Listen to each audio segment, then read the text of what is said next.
I'll just start out, Nick, with the general assessment of the fan base, the level of excitement and interest in this game. I mean, it skyrockets as soon as everything that went down at the end of November and start of November. I think that there's an energy around this, and when Brian Kelly abruptly left on that Monday evening, and it was like Notre Dame got dealt just a terrible hand, and you wondered what is the future of this program, what coaches are going to stay. In turn, I mean, a team that's recruited pretty well here in recent years has had an uptick in recruiting in recent years and is on the verge of really having an uptick in recruiting in the coming years. You wondered who's going to transfer out, what's going to happen here, what does the future of this program look like in as little as 6 months, 7 months from now, let alone 2 years, 3 years from now. And everything came together about as perfectly as it possibly could in terms of keeping the current roster intact, keeping the future commitments intact, wrapping up this past recruiting class of just the early signing period just coming in just right now. That went incredibly well. And I think that Marcus Freeman, any Notre Dame fan that follows this team, Brian Kelly's a darn good football coach. He took this team from a place where it was really struggling, obviously, back in 2009 when Charlie Weiss was fired, and he turned them back into a national contender.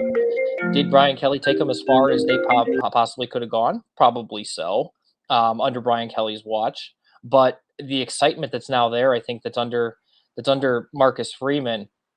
You haven't seen that in quite some time. The energy of the 35-year-old, going to be turned 36 here at the start of January, but the energy of him, I think, is very contagious, both to the team around him, the coaching staff around him, but also the fan base. I've seen this energy of this fan base not like this in years. I don't know, Nathan, if you agree, but it's been a long stinking time since I've seen Notre Dame fans this excited about the future of anything.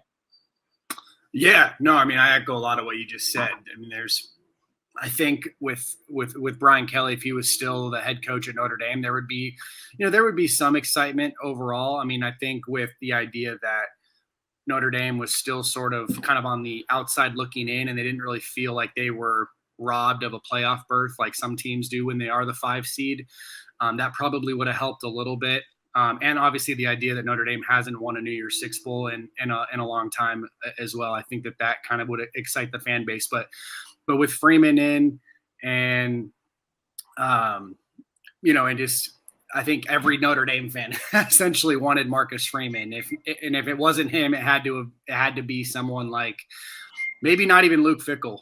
Honestly, I mean, I think people were excited about the idea of someone like Luke Fickell, but it would have had to have been a really splash hire, just with all the rumors and different things that were going down, after Kelly left. So there's definitely kind of like this resurgence of the fan base. I mean, certainly in recruiting, but for this New Year's Six Bowl as well. And it would kind of be ironic if Marcus Freeman's first win was a New Year's Six Bowl when Notre Dame hasn't won one in a long time, and Kelly wasn't able to get to that feat. And obviously, certainly Kelly deserves a lot of credit if Notre Dame does win this game as well.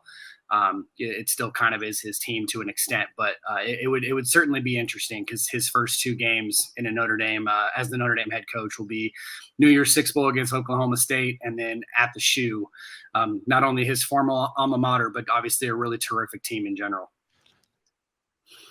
Now, I don't know that anyone can take anything away from Marcus Freeman winning the Fiesta Bowl. Certainly, Oklahoma State's a quality opponent. They're probably one of the 7 or 8 best teams in the country, something in that range. Certainly a top 10 to 12 team in the country. So it's a significant win. It's against a good team. I don't know that Marcus Freeman would be up against the type teams that Brian Kelly has been up against in that New Year's Six/BCS run. So it's not quite the status of team, and that's not Marcus Freeman's issue. He's got a difficult team to take on in a couple of days.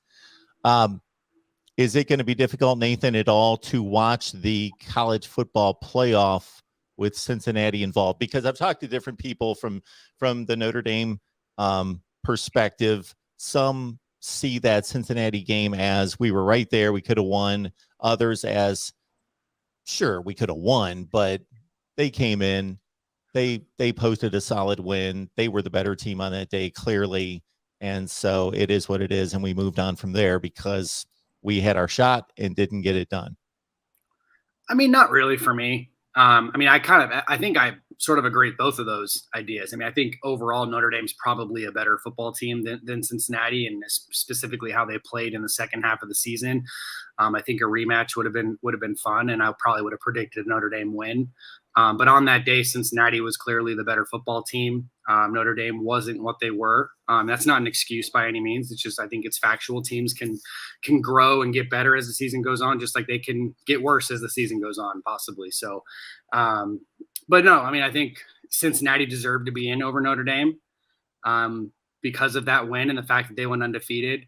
And I think the other 3 football teams that were in as well probably deserve to be in over Notre Dame as with that said. So no, it's not going to be too weird. It's kind of like what I mentioned in my previous comment. Like, a lot of the times when you're the number 5 team in the country, according to the College Football Playoff Committee, you almost feel slighted.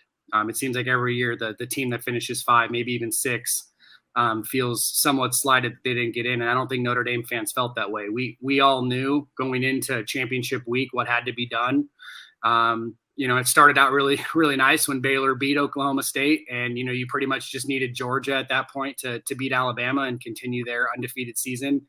And then obviously if Iowa would have beat Michigan, and that would have been, that probably would have catapulted Notre Dame as well. So because of all that, I mean, I don't really feel slighted by it. I think Notre Dame probably got what they deserved in regards to where they're at. So no, I'm not going to be really looking on December 31st in that way. Just my personal opinion.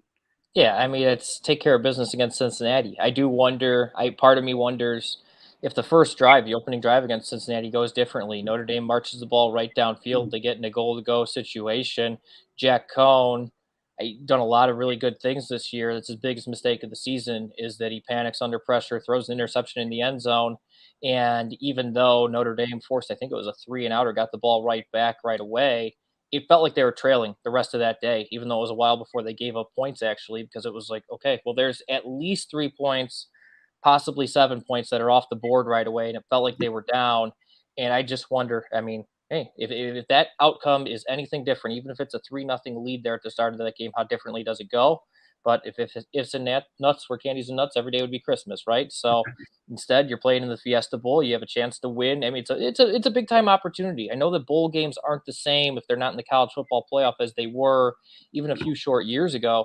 And I still think that you look at this, and kind of like Nathan and I were just discussing there, you look at the energy around this, and it's been this Notre Dame thing of, okay, well, if it's not the college football playoff, or it's not a huge bowl game, is there as much? I mean, there's some talk of that with the Camping World Bowl a few years ago against Iowa State, of what team's going to show up. It's not where they want to be. It's not the major bowl they want to be in. They showed up and they played great that day. This is one that I think that the energy is there, and I think that it really is, in terms of as big as a bowl game that doesn't have national title implications can get for Notre Dame.